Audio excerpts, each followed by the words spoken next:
wormholes, particle physics, extra dimensions.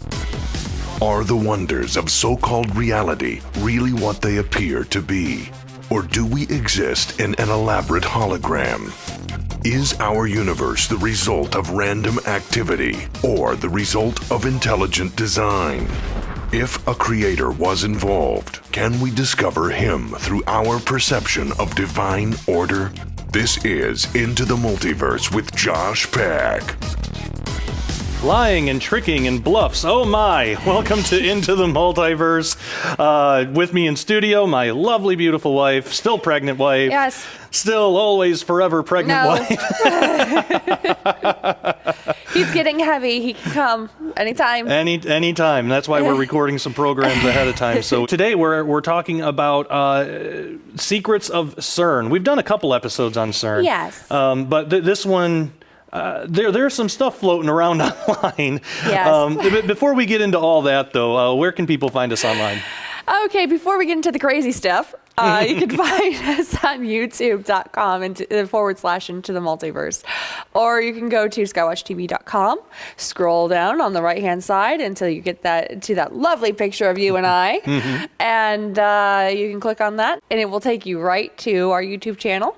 Or if you have Roku, check us out on Roku under the Skywatch TV channel. Also, PTL on Roku picked us up too. That's right. I forgot to mention. Yeah. And we are on Twitter. If you ever want to follow us on Twitter, we are SWTV _multiverse. Okay. So yeah. What we want to talk about a little bit today is how to tell the real from the fake, or at least how to get a good grasp on it, make an educated guess, because sometimes we're not ever going to know for sure. Right. But we want to talk about that, and then a little bit later we have an interview with Timothy Alberino, who's done some extensive research into CERN conspiracies and things. And to me, Tim's one of the most thorough researchers that I know, especially when it comes to CERN.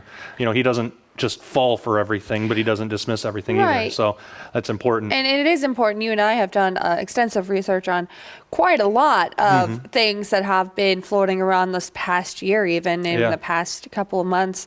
And you have to research both sides of it. That's true. The to the extreme of maybe it is, to the absolute most skeptical part of it. Actually, somebody. Not anonymous. I know who it is, but I don't want to give out names on television. But so I'll just say an anonymous Facebook friend actually took a trip to CERN and took the tour. And I guess the way that they have it set up, she really wasn't able to see anything like exciting, or like she wasn't able to see the particle colliders or any of the or detectors or anything like that. It was just kind of like a welcome area. And but she got some interesting footage that she sent to me, and she even picked me up a souvenir. This is an authentic LHC data tape. It says on here, this cartridge, which talk about outdated, I can't remember the last time I saw it. Yeah. But this cartridge contains 1 terabyte of LHC data. It says 600,000 proton collision events at 8 TeV. So this was a while ago when they were still running at a lower energy level. 30 minutes of data taking, including several Higgs boson events. Very cool. Which we talked about before, how they detected Higgs bosons before they released the information, because it's all based on statistics, and they had to make sure that they were looking at what they thought they were looking at. For more on that, Tom Horn and I are working on a book together, so keep up with Skywatch TV. It's going to be I don't know how much I can say, but it's going to be a mind-blowing book. It's nothing like it's ever been done. So it's a pretty cool souvenir. That's about all. I don't know how to read that stuff. But CERN has been the center of controversy for quite a while. Yes. Now, because I do want to get to this Timothy Alberino interview, I want to go through a couple of these stories, 4 of them actually. two fake, two possibly real. The first one, and I've seen this for a couple of years now. This first story, it's totally fake, but some of you out there might recognize it by the headline. It says something along the lines of, "I was a physicist at CERN, and we've done something terrible," or something like that. And we regret it. And we regret it. Something like that. It reads just like a fiction novel. And that's because what it is. That's what it is. It's a fiction short story. The way that started, well, people are sharing this thing around thinking that it's real. It's like it's a real confession of a physicist at CERN. But yeah, when you read it, it's a short story. It's a great short story. It's interesting. Yeah, it's a good story, but there's no truth in it. And I don't think the person who originally wrote it started off as a post on Reddit. Yeah. It was a Reddit post. And sometimes people will write their own short stories and things. And that's all it was. I think that's all it was meant to be.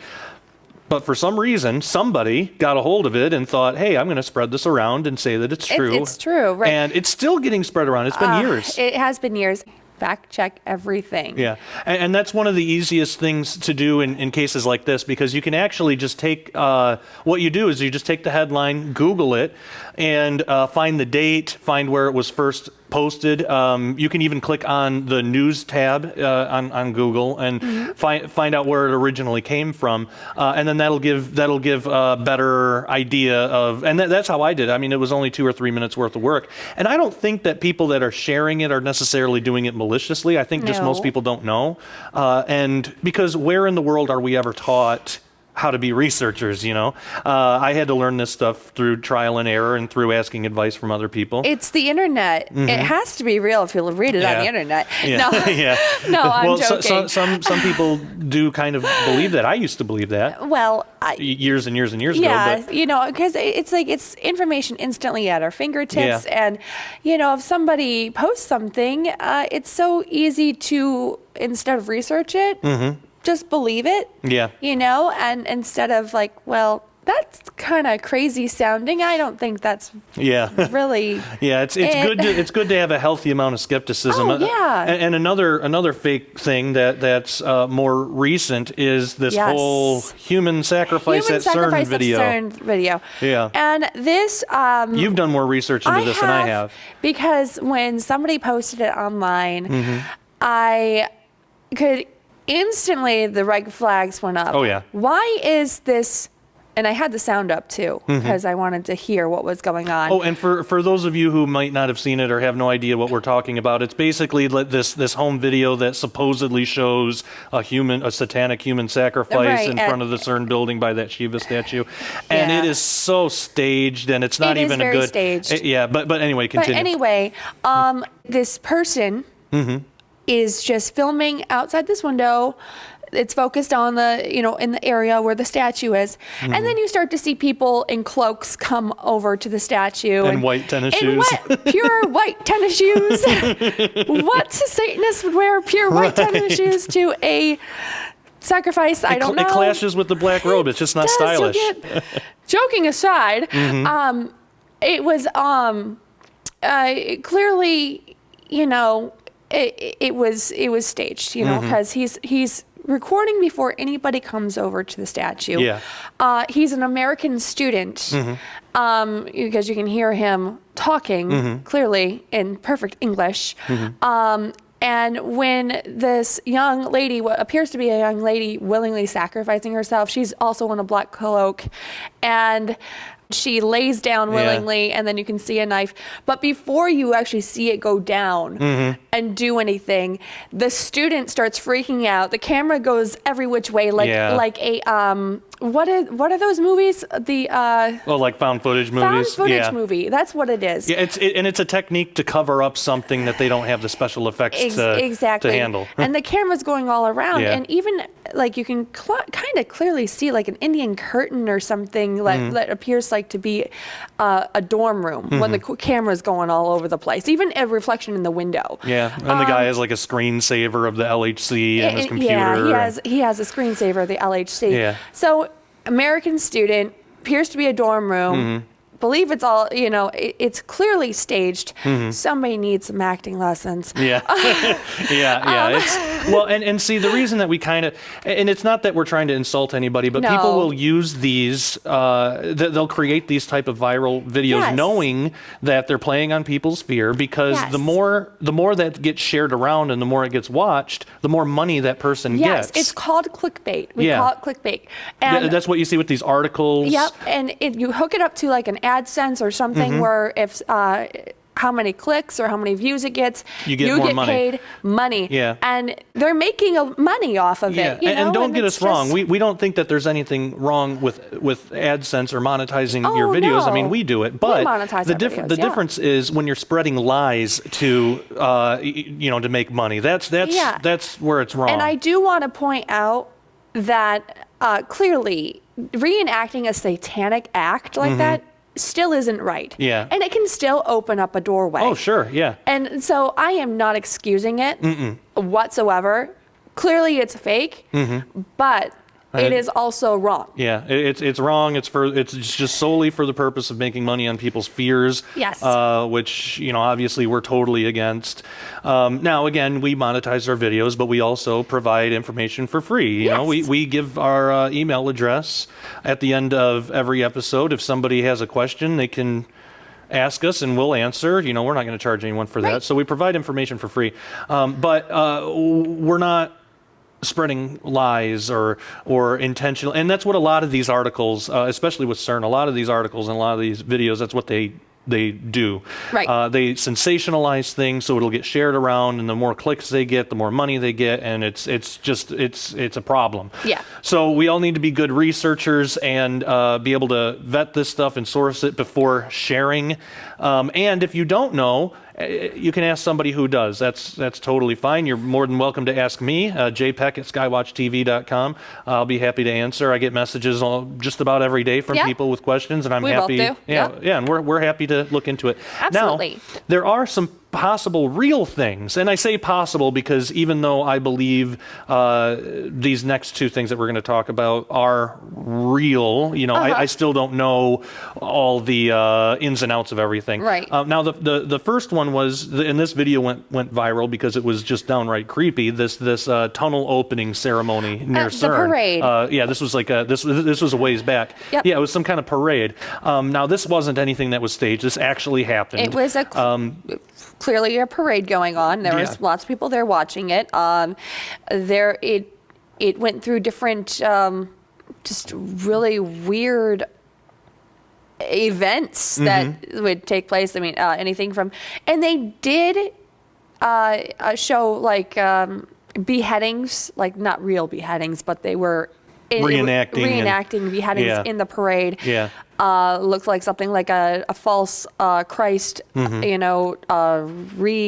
killing Christ. Yeah. And they had some kind of portal thing. Yeah, opening up a portal. Yeah, it was just weird symbolism. Yeah, and this was near CERN. Yeah. So the tunnel. That happened. That definitely happened. Yeah, creepy. Yeah. Another thing that we've talked about on the show before, and we got to get through this quick because we got to get to this amazing interview, but communicating with and measuring higher dimensions. We've talked about that. And we've talked about it in the show a lot, but that is real. They're trying to do that. They are, and they're not making a secret of it. No, it's right on their website. That's one of the goals. That is, that's even a goal of the new ILC that might open in Japan, and then this other one in China that's supposed to be even more powerful than that. They want to measure and essentially explore higher dimensions. Yes. And communicate, to see if there's anything there using higher dimensional beings. Yeah. So, and again, they make no secret about that. That's actually real. Yeah. That's not that's in their list of intentions on their own website. Essentially, nobody cares. Nobody. Yeah. The world doesn't have a problem with it. Now, obviously, we do. That's essentially necromancy. So yes, it's a problem. But the world, by and large, doesn't really care. Now. We have an interview with Tim Alberino. Again, excellent researcher. He's recently put out a DVD with Steve Quayle called The Unholy Sea. Make sure you check that out. And then this interview is based on one of his Alberino analysis videos on CERN. And so check it out. All right, today we have Tim Alberino of Gen 6 Productions. He actually just put out a new installment of the True Legends DVD series with Steve Quayle called Unholy Sea. But today we're going to talk about Technology of the Fallen, which is the first one. And Tim also did an excellent video on YouTube for his Alberino analyses on CERN. And that's going to be the topic of this interview. Tim, how are you doing? I'm doing well, Josh. Nice to talk to you again. It's always good talking to you. I remember the first time that you were on my show, The Sharpening Report, we talked about CERN at length, and that's still to this day, that's one of the most popular episodes ever of The Sharpening Report. So that leads to my first question. Do you believe that there are conspiracies or secrets going on at CERN, and if so, to what capacity? Well, I believe that the majority of the scientists working at CERN, the physicists working at CERN, and the operations happening at CERN are what they are stated to be. In other words, they're looking for certain particles or trying to figure out what the fabric of the universe is made of.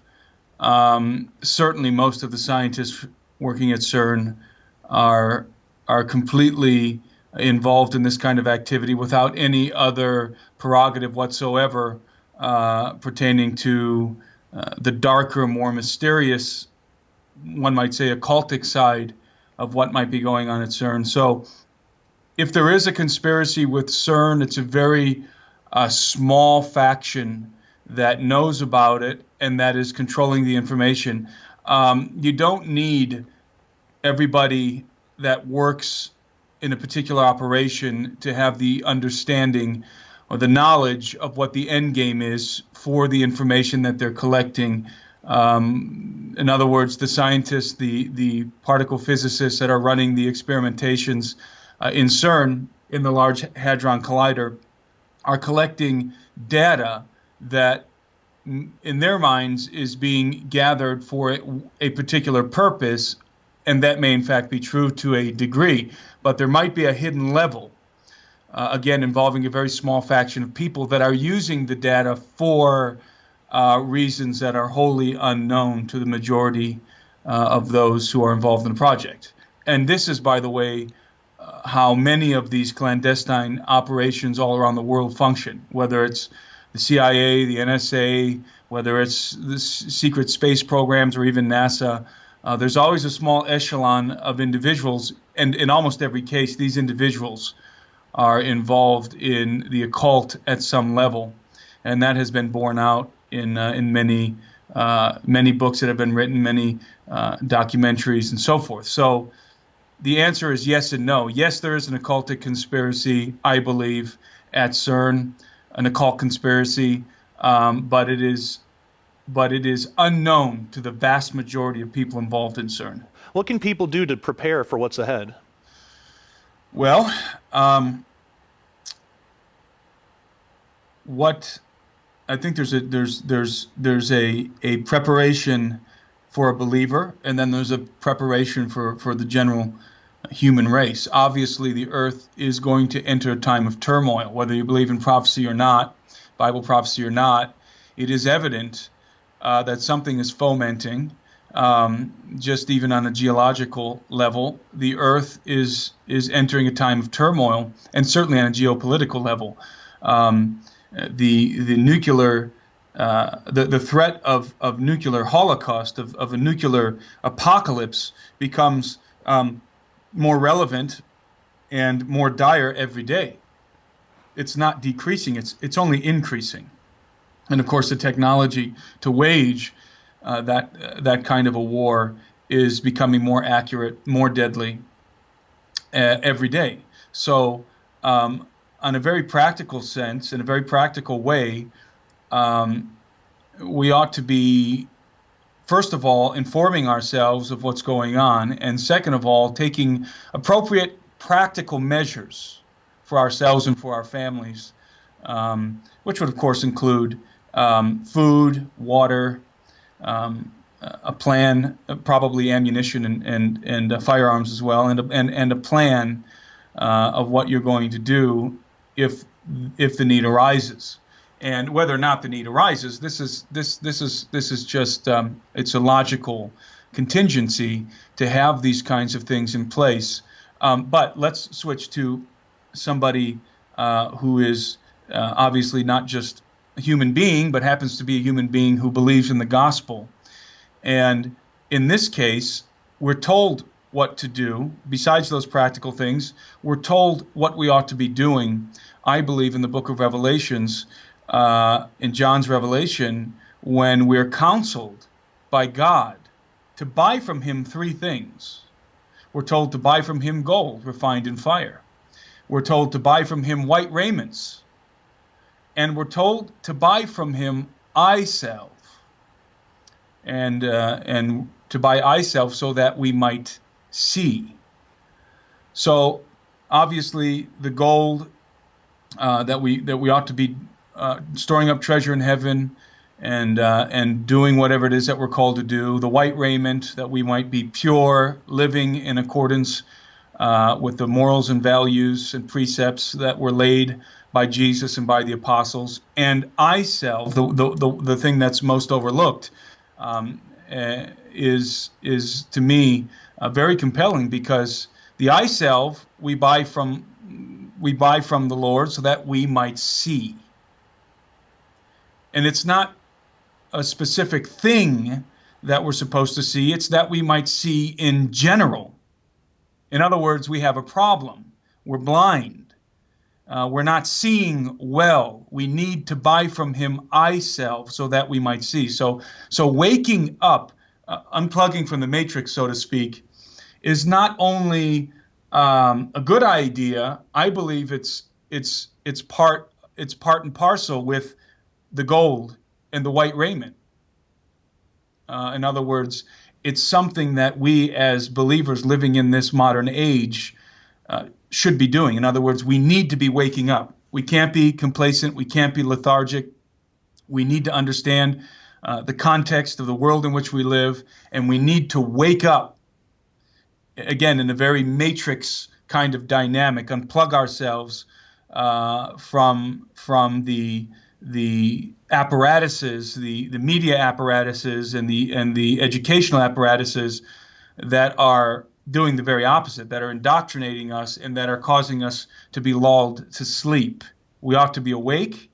We ought to be vigilant. We ought to be watchful. We ought to be ready. And someone might say, why? Well, it doesn't. The question of why is very simple to me, because this is what our Lord expects of us, and in fact counsels us to do. And that for me is enough reason to do it. Amen. I couldn't agree with you more. It's so important to be prepared, especially in the time that we're living in. Well, Tim, I can't thank you enough for taking the time to join us into the multiverse. Now, if people want to pick up your products, they can do so at Skywatch TV store. But if people want to find out more about you and your work, where else can they go? Well, they can go to our YouTube channel at Gen 6. It's Gen 6 Productions is the name of our YouTube channel. They can also visit our website, TrueLegendsTheSeries.com.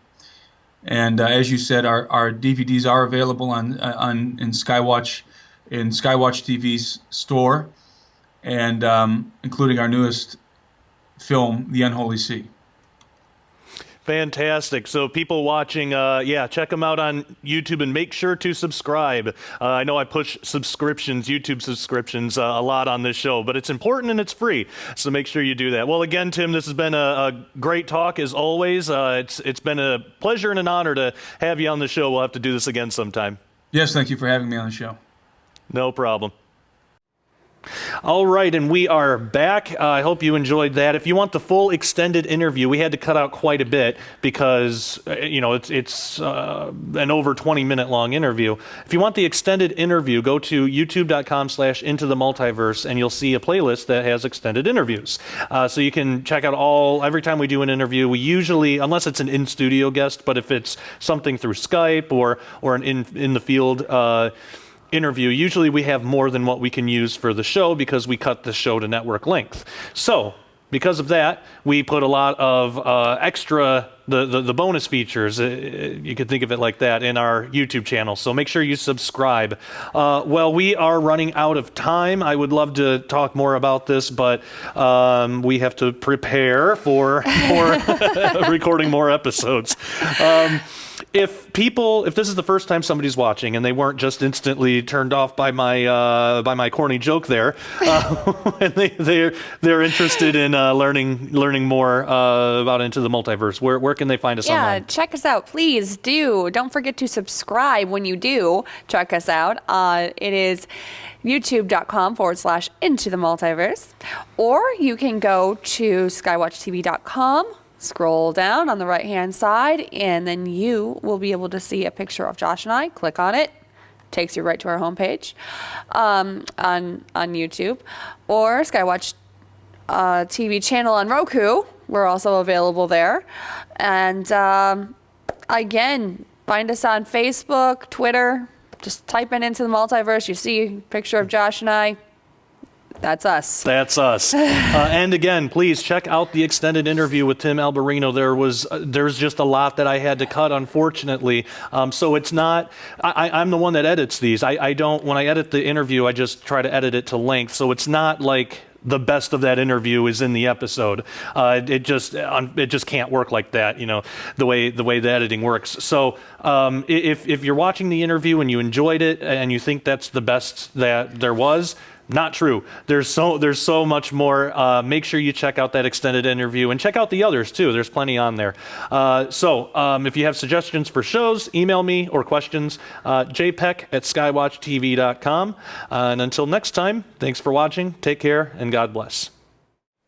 Most American families are just 72 hours away from disaster. Here at Skywatch TV, we hope we can help avoid that. I have been given permission to tell about this massive deal. There's one packet where you get one of each of these, breakfast and entree buckets, and again, 25 years shelf life. With that, you will get 15 of these Wise Fire packets. You'll get one of this water bottle. It will filter 99.9% of the impurities out of your water. Also, you will get for free this awesome auto kit. Now, there's another package. There are two more packages. The second package, you get 3 of each bucket. You pay for those, and you get the auto kit free, you get the Wise Fire free, and you get 2 of these bottles. There's a third deal. You won't believe this one. You get 6 of each of these. You get the auto kit free, you get the Wise Fire free, you get 2 bottles. Guess what else? You get the Mac Daddy. Ooh. 50-gallon water storage container. If the electric grid goes down, one of these is going to come very handy. 3 packages for preparedness, one that feeds a family of 6 for a month, one that feeds a family of 6 for 3 months, and one that feeds a family of 6 for half a year, and of course that includes the 50-gallon water tank. And with each package, we'll include free the Everyday Gourmet Cooking with Long-Term Food Storage, a $50 value. You'll find all of those deals online, the Wise Food Preparedness Specials, at skywatchtvstore.com.